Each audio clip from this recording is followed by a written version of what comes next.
ಇಷ್ಟು ದಿನ ನನಗೆ ಈ ಜನ್ಮಕ್ಕೆ ಸಾಕಾಗೋ ವರ ಕೊಟ್ಟೆ. ಮತ್ತೆ ನಾನು ಈ ಮನೆ ಕಾಲಿಡ್ತೀನೋ ಇಲ್ವೋ ಅನ್ಕೊಂಡಿದ್ದೆ.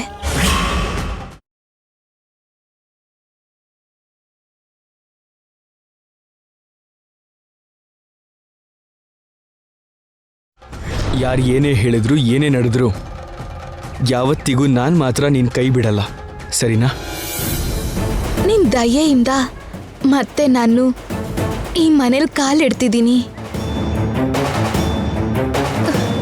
ಅವತ್ತು ಮದ್ವೆ ಮಾಡ್ಕೊಂಡು ಅಖಿಲ್ ಅವರು ನಾನು ಸೇರಿ ಈ ಮನೆ ಒಳಗಡೆ ಕಾಲಿಡ್ದಿನ ಅಲ್ಲ, ಗೃಹ ಪ್ರವೇಶ. ಇವತ್ತೇ ನಿಜವಾದ ಗೃಹ ಪ್ರವೇಶ. ಇವತ್ತು ಮನೆ ಕಾಲಿಡ್ತಿದ್ದೀನಲ್ಲ, ಇದೆ ನನಗೆ ನಿಜವಾದ ಗೃಹ ಪ್ರವೇಶ. ಈಗ ನನ್ನ ಮನೆಗೆ ನಾನು ನನ್ನ ಗಂಡನ ಜೊತೆ ಸೇರಿ ಹೋಗ್ತಿರೋ ಹಾಗೆ ಅನಿಸ್ತಿದೆ. ಎಷ್ಟೋ ದಿನದಿಂದ ಕಾಯ್ತಾ ಇರೋ ನನ್ನ ಕನಸು ಇವತ್ತು ನೆರವೇರ್ತಿದೆ ಅಂತ ಅನಿಸ್ತಿದೆ. ಸಾಕು ಕೃಷ್ಣ, ಈ ಜನ್ಮಕ್ಕೆ ಇಷ್ಟು ಸಾಕು. ಏನಿದು ಶ್ಯಾಮ ಹೀಗೆ ಮಾತಾಡ್ತಿದ್ದಾಳಲ್ಲ? ದೊಡ್ಡ ಆಕ್ಸಿಡೆಂಟ್ ಆಗಿ ಜೀವಂತವಾಗಿ ಉಳ್ಕೊಂಡ್ಲು ಅಲ್ವಾ, ಅದಕ್ಕೆ ಇಷ್ಟು ಎಮೋಷ್ನಲ್ ಆಗ್ತಿರ್ಬೇಕು ಅನ್ಸತ್ತೆ. ರೀ ನಡೀರಿ. ಬಾ.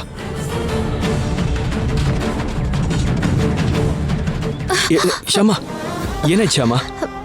ಹುಷಾರು ಶ್ಯಾಮ. ಪರವಾಗಿಲ್ಲ ರೀ, ಸ್ವಲ್ಪ ಸುಸ್ತಾಗ್ತಿದೆ ಅಷ್ಟೇ. ಇಷ್ಟೊಂದು ಸುಸ್ತಾಗ್ತಿರುವಾಗ ನಡಿಬಾರ್ದು. ಅಯ್ಯಯ್ಯೋ, ಬೇಡ ರೀ, ನಾನು ನಡ್ಕೊಂಡು ಬರ್ತೀನಿ. ಪರವಾಗಿಲ್ಲ, ಏನೂ ಪರವಾಗಿಲ್ಲ.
ರೀ, ಇನ್ ಇಳಿಸ್ರಿ. ಮಾವ ಎಲ್ಲ ನೋಡಿದ್ರೆ ಚೆನ್ನಾಗಿರಲ್ಲ. ಇಳಿಸ್ರಿ ಪ್ಲೀಸ್.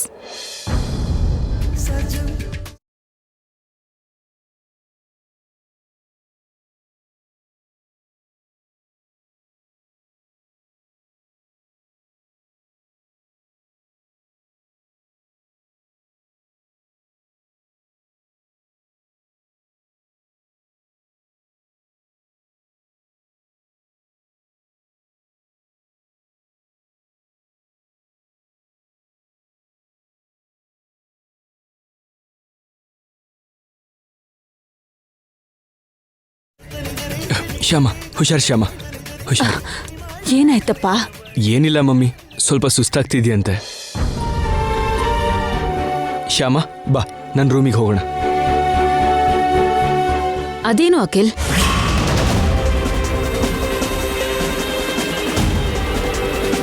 ಶ್ಯಾಮನ್ನ ನಿನ್ ರೂಮಿಗೆ ಯಾಕೆ ಕರ್ಕೊಂಡು ಹೋಗ್ತಿದ್ಯಾ? ಅದು ಅವಳಿಗೆ ಹುಷಾರಿಲ್ವಲ್ಲ, ಅದಕ್ಕೆ. ಅಂದ್ರೆ ನೀವಿಬ್ರು ಒಂದೇ ರೂಮಲ್ಲಿ ಇರೋದು ಈಗ?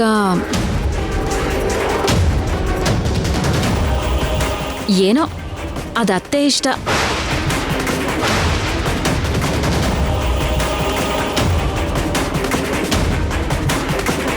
ಅಖಿಲ್, ಶ್ಯಾಮನ್ನ ಅವಳ ರೂಮ್ಗೆ ಕರ್ಕೊಂಡು ಹೋಗು.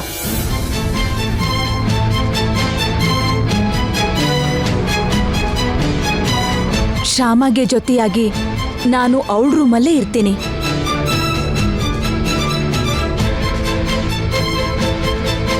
ಶ್ಯಾಮಗೆ ಏನು ತೊಂದರೆ ಆಗದೆ ಇರೋ ಹಾಗೆ ನಾನ್ ನೋಡ್ಕೋತೀನಿ. ಕರ್ಕೊಂಡು ಹೋಗು. ಆಯ್ತು ಮಮ್ಮಿ. ಬಾ ಶ್ಯಾಮ.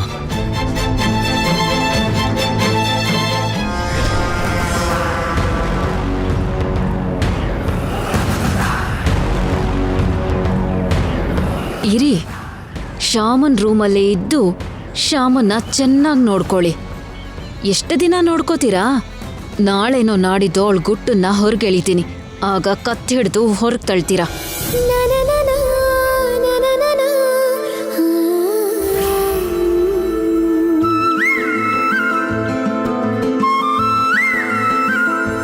ಶ್ಯಾಮ, ಮಲ್ಕೋ. ಬೆಡ್ ಮೇಲ? ಬೇಡ ರೀ, ನಾನಿಲ್ಲೇ ಕೆಳಗೆ ಮಲ್ಕೋತೀನಿ. ಶ್ಯಾಮ, ನಿನ್ ತಲೆಗೆ ದೊಡ್ಡ ಗಾಯ ಆಗಿದೆ.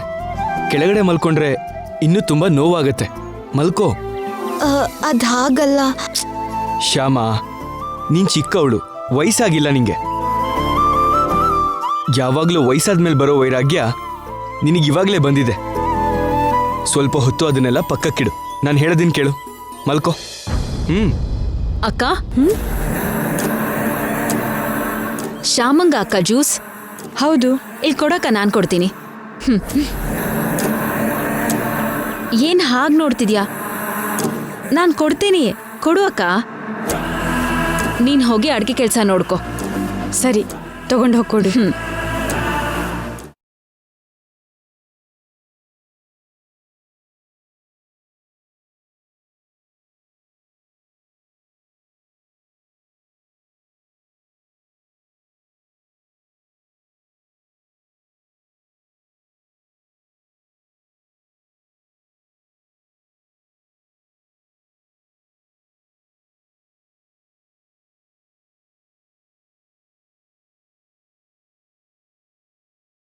ಶ್ಯಾಮ, ಹೇಳು, ಜ್ಯೂಸ್ ಕುಡಿ.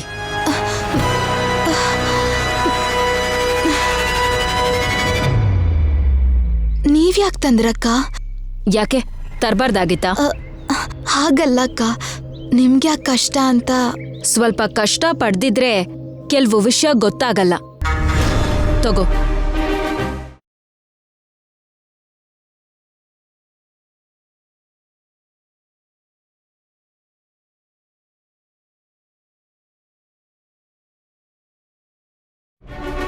ನಿಜವಾಗ್ಲೂ ಆಕ್ಸಿಡೆಂಟ್ ಆಯ್ತಾ?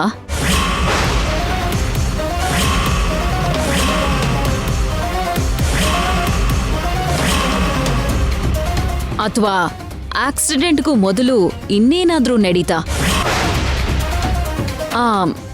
ಕುಡಿ, ಕುಡಿತಾ ಉತ್ತರ ಕೊಡ್ಬೋದು ಶ್ಯಾಮ. ಕುಡಿ. ಇಷ್ಟಕ್ಕೂ ನೀನು ದೇವಸ್ಥಾನಕ್ಕೆ ಹೋದೋಳು ಒಬ್ಳೇ ಯಾಕೆ ಹೋಗಿದ್ದು? ಆಕ್ಸಿಡೆಂಟ್ ಮಾಡಿಸ್ಕೊಳಕ?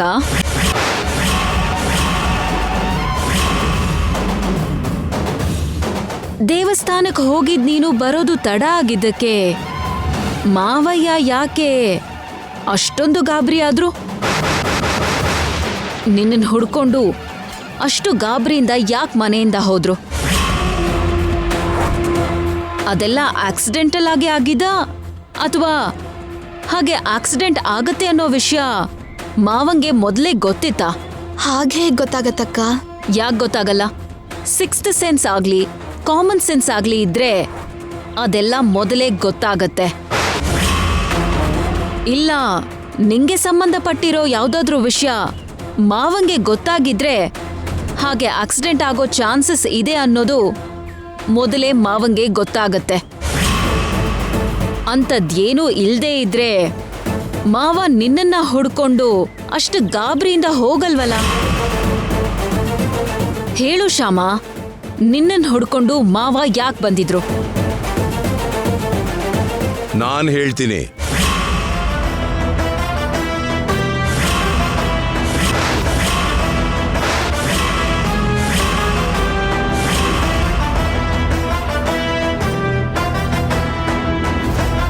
ಆ ಪರಿಸ್ಥಿತಿಲಿ ಶ್ಯಾಮ ಮಾತ್ರ ಅಲ್ಲ, ನೀನಾದ್ರೂ ವೈದೇಹಿ ಆದ್ರೂ ನಾನ್ ಹೀಗೆ ಗಾಬರಿ ಪಟ್ಟು ಹುಡುಕೊಂಡು ಹೋಗ್ತಿದ್ದೆ.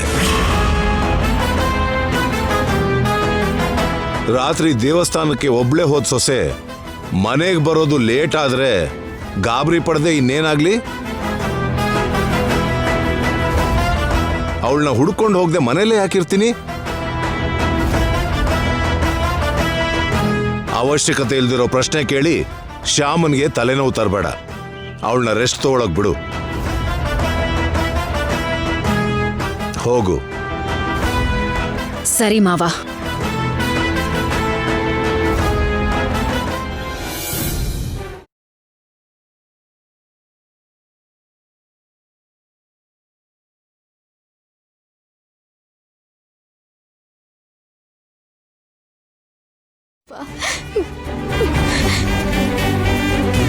ಅಮ್ಮ ಅಮ್ಮ ಶ್ಯಾಮ, ಇದಳು ಏನಮ್ಮ ಇದೆಲ್ಲ? ನನ್ನ ಪರಿಸ್ಥಿತಿನ ಅರ್ಥ ಮಾಡ್ಕೊಂಡು ನನಗೆ ಈ ಮನೇಲಿರೋ ಅವಕಾಶ ಮಾಡಿಕೊಟ್ರಿ. ಅಖಿಲ್ ಅವ್ರಿಗೆ ನನ್ನ ಹಾಡಿನ ವಿಷಯ ಹೇಳಿ ಅವ್ರು ನನ್ನ ಕ್ಷಮಿಸೋ ಹಾಗೆ ಮಾಡಿರೋ ನಿಮಗೆ ಹೇಗೆ ಕೃತಜ್ಞತೆ ಹೇಳಬೇಕು ನನಗೆ ಗೊತ್ತಾಗ್ತಿಲ್ಲ ಮಾವ. ಹಾಡಿನ ವಿಷಯ ನಾನಿನ್ನೂ ಅಖಿಲ್ಗೆ ಹೇಳಿಲ್ಲಮ್ಮ.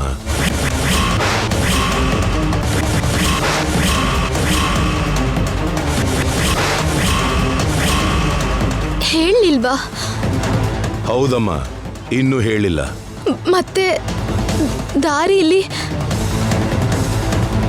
ಶ್ಯಾಮನ ನೀನು ಎಷ್ಟು ಇಷ್ಟಪಡ್ತೀಯ ಅನ್ನೋದು, ಹಾಸ್ಪಿಟಲ್ ಅಲ್ಲಿ ನೀನು ಶ್ಯಾಮ ಪರಿಸ್ಥಿತಿ ನೋಡಿ ಎಷ್ಟು ನೋವು ತಿಂದೆ ಅನ್ನೋದು ನಾನು ಕಣ್ಣಾರೆ ನೋಡಿದ ಮೇಲೆ ನನ್ಗೆ ಅರ್ಥ ಆಯ್ತು ಕಣೋ. ಇದೆಲ್ಲ ಅರ್ಥ ಮಾಡ್ಕೊಂಡು ನಾನೇ ಹೇಳಿಲ್ಲ. ಅಂದ್ರೆ ನೀವ್ ಅವ್ರಿಗೆ ನನ್ನ ಹಾಡು ಹಾಡೋ ವಿಷಯ ಹೇಳಿಲ್ವಾ ಮಾವ? ಹಾ, ಇಲ್ಲಮ್ಮ. ಎಂಥ ಪರಿಸ್ಥಿತಿ ಎದುರಾದ್ರೂ ಸರಿ ಶ್ಯಾಮನ್ ಕೈ ಮಾತ್ರ ಬಿಡಬೇಡ ಅಂತ ಹೇಳ್ದೆ. ಅಷ್ಟು ಬಿಟ್ರೆ ನಿನ್ ಹಾಡಿನ ವಿಷಯ ಹೇಳಿಲ್ಲಮ್ಮ. ಹೌದಾ? ನೀವ್ ಅವ್ರಿಗೆ ಹೇಳಿದ್ದೀರೇನೋ, ಅವ್ರು ನನ್ನ ಕ್ಷಮಿಸಿದಾರೇನೋ ಅನ್ಕೊಂಡಿದ್ದೆ ಮಾವ. ಇಷ್ಟು ದಿನ ನನ್ನ ಮನ್ಸಲ್ಲಿದ್ದ ನೋವು ಇವತ್ತಿಗೆ ಮುಗ್ದಿದೆ ಅನ್ಕೊಂಡಿದ್ದೆ. ಇನ್ ಮುಂದೆ ಆ ನೋವನ್ನ ತಡೆಯೋಕ್ ನನ್ಗಾಗಲ್ಲ ಮಾವ. ಹೇಳ್ಬಿಡ್ತೀನಿ, ಅವ್ರಿಗೆ ಹೇಳ್ಬಿಡ್ತೀನಿ. ಶ್ಯಾಮ ಶ್ಯಾಮ, ನಿಂತ್ಕೊಳ್ಳಮ್ಮ. ಯಾವುದಕ್ಕಾದ್ರೂ ಸಮಯ ಸಂದರ್ಭ ಅಂತ ಇರುತ್ತೆ. ಸದ್ಯಕ್ಕೆ ನಿನ್ನ ಆರೋಗ್ಯದ ಪರಿಸ್ಥಿತಿ ಚೆನ್ನಾಗಿಲ್ಲ. ಮೊದಲು ನೀನ್ ಪೂರ್ತಿಯಾಗಿ ವಾಸಿಯಾಗು. ಆಮೇಲೆ ನಿನ್ನ ಹಾಡಿನ ವಿಷಯ ಅಖಿಲ್ಗೆ ಯಾವಾಗ ಹೇಳ್ಬೇಕು, ಹೇಗೆ ಹೇಳ್ಬೇಕು ಅನ್ನೋದು ಯೋಚನೆ ಮಾಡೋಣ. ಅದ್ ಹಾಗಲ್ಲ ಮಾವ. ಬೇಡಮ್ಮ, ನೀನ್ ಏನು ಹೇಳ್ಬೇಡ. ದೊಡ್ಡವನು, ನಾನು ಯಾಕೆ ಹೇಳ್ತಿದ್ದೀನಿ ಅರ್ಥ ಮಾಡ್ಕೋ. ಸರಿ ಮಾವ, ನಿಮ್ಮಿಷ್ಟ. ಗುಡ್.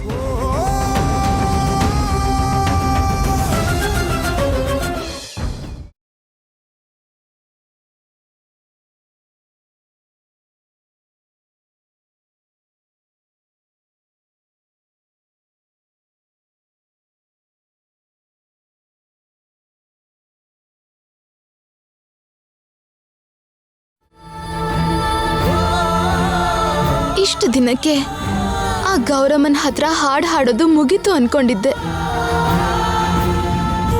ಆ ಕೃಷ್ಣ ಇನ್ನು ನನ್ ಮೇಲೆ ಕರುಣೆ ತೋರಿಸ್ಲಿಲ್ಲ.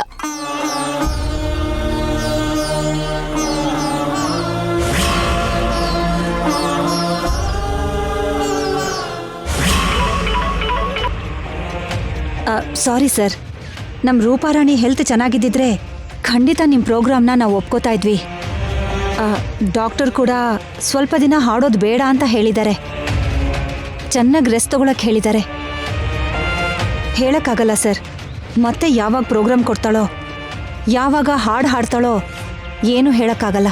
ಇಡ್ತೀನಿ, ನಮಸ್ತೆ. ಯಾರ್ ಮಮ್ಮಿ ಮತ್ತೆ ಫೋನು? ಅಖಿಲ್ ಫ್ರೆಂಡ್ ಅಂತೆ. ನಿನ್ನ ಪ್ರೋಗ್ರಾಮ್ ಬೇಕು ಅಂತ ಅಖಿಲ್ ಹತ್ರ ನಂಬರ್ ತಗೊಂಡು ಫೋನ್ ಮಾಡಿದ್ದಾರೆ. ಎಲ್ರಿಗೂ ಹೇಳ್ದ ಹಾಗೇನೆ ಅವರಿಗೂ ಸಹ ನಿನ್ನ ಆರೋಗ್ಯ ಚೆನ್ನಾಗಿಲ್ಲ, ಹಾಡೋದಕ್ಕಾಗಲ್ಲ ಅಂತ ಅಂದೆ. ಪ್ರೋಗ್ರಾಮ್ಸ್ಗೋಸ್ಕರ ದಿನಕ್ಕೆ 4-5 ಕಾಲ್ಸ್ ಬರ್ತಾನೆ ಇದೆ. ಎಷ್ಟು ದಿನ ಹೀಗೆ ಹೇಳ್ತೀಯಾ? ಎಷ್ಟು ಪ್ರೋಗ್ರಾಮ್ಸ್ ಬಿಡೋದು? ಶ್ಯಾಮ ಹಾಡೋದಕ್ಕೆ ಒಪ್ಕೊಳ್ಳೋ ತನಕ ಹೀಗೆ ಮಾಡೋದು ತಪ್ಪಲ್ಲ. ಅವಳು ಯಾಕೆ ಒಪ್ಕೋತಾಳೆ ಮಮ್ಮಿ?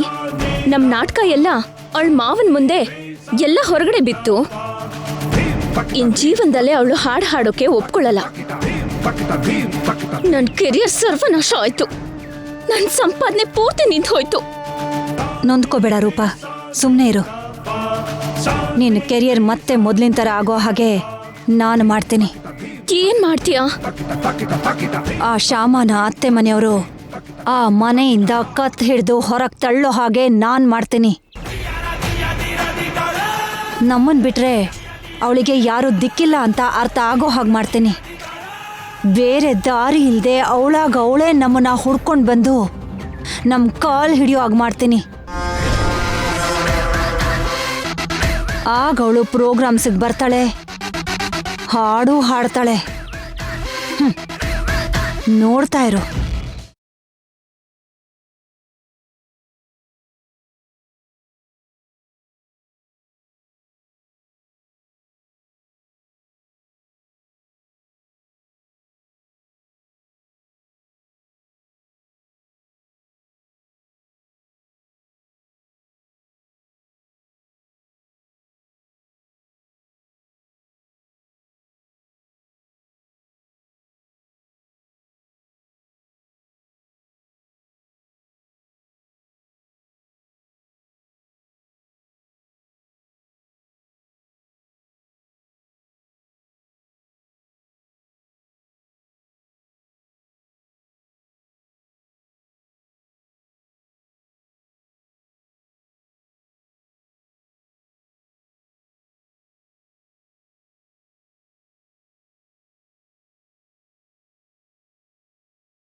ಅಯ್ಯೋ, ನೀರ್ ಖಾಲಿ ಆಯ್ತಲ್ಲ.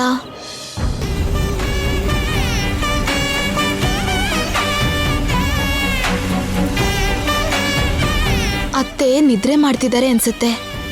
ಇವಾಗ ಇವ್ರನ್ನ ಡಿಸ್ಟರ್ಬ್ ಮಾಡೋದು ಯಾಕೆ? ಕಿಚನ್ಗೆ ಹೋಗಿ ನೀರು ತರಬೇಕು.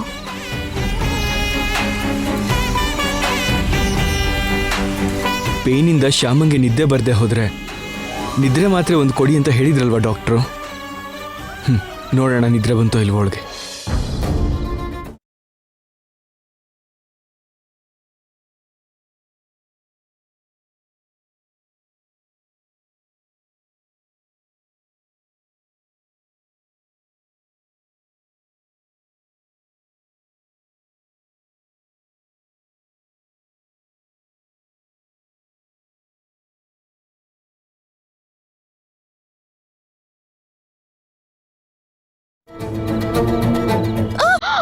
ಶ್ಯಾಮ, ಹುಷಾರು. ಶ್ಯಾಮ, ಶ್ಯಾಮ, ಶ್ಯಾಮ,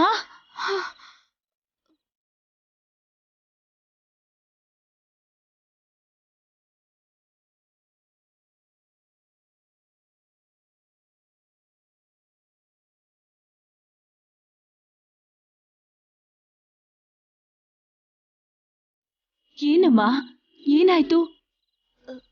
ಏನಿಲ್ಲ ಅತ್ತೆ, ಏನಿಲ್ಲ. ತುಂಬ ಬಾಯಾರಿಕೆ ಆಗಿ ನೀರು ಕುಡಿಯೋಣ ಅಂತ ಬಾಟ್ಲ್ ತಗೊಂಡೆ. ಬಾಟ್ಲಲ್ಲಿ ನೀರಿರಲಿಲ್ಲ, ಕೆಳಗಡೆ ಬಿದ್ದಿತ್ತು ಅನ್ಸುತ್ತೆ. ನೋಡ್ದೆ ಅದ್ರ ಮೇಲೆ ಕಾಲಿಟ್ಟು ಜಾರ್ ಬೀಳ್ತಿದ್ದಾಗ ಇವ್ರು ಬಂದು ಹಿಡ್ಕೊಂಡ್ರು. ನಿನ್ನ ಅದೃಷ್ಟನಮ್ಮ, ನೀನ್ ಹಾಗೆ ಜಾರ್ ಬಿದ್ದು ತಲೆಗೇನಾದ್ರೂ ಪೆಟ್ಟಾಗಿದ್ದಿದ್ರೆ ತುಂಬಾ ಕಷ್ಟ ಆಗ್ತಿತ್ತಲ್ಲಮ್ಮ.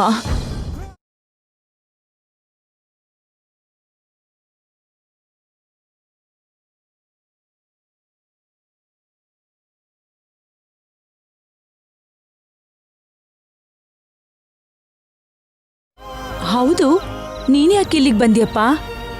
ಪೇಯ್ನಿಂದ ಇವಳಿಗೆ ನಿದ್ರೆ ಬರ್ದೇ ಇದ್ರೆ ಟ್ಯಾಬ್ಲೆಟ್ ಕೊಡು ಅಂತ ಡಾಕ್ಟರ್ ಹೇಳಿದ್ರಲ್ವಾ, ಅದನ್ನ ಕೊಡೋಣ ಅಂತ ಬಂದೆ. ಹೋಗ್ಲಿ ಬಿಡಪ್ಪ, ಸಮಯಕ್ಕೆ ಸರಿಯಾಗಿ ಬಂದೆ. ಅಪಾಯ ಆಗದೆ ಇರೋ ಹಾಗೆ ಅವಳನ್ ಕಾಪಾಡ್ದೆ. ಶ್ಯಾಮ, ನೀನಿಲ್ಲಿ ಕೂತ್ಕೋ.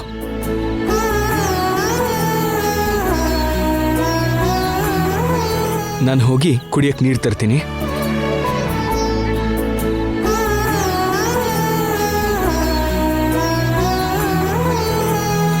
ಶ್ಯಾಮ, ಯಾಕಮ್ಮ ಹೇಳ್ತಿದ್ಯಾ? ಕೆಳಗೆ ನೀರಿದೆಯಲ್ಲ ಅತ್ತೆ, ಒರೆಸ್ಬಿಡ್ತೀನಿ. ನೀನ್ ಒರೆಸ್ತೀಯಾ? ಒಳ್ಳೆ ಕೆಲ್ಸ. ನೀನಲ್ಲಿ ಕೂತ್ಕೋ, ನಾನ್ ಒರೆಸ್ತೀನಿ.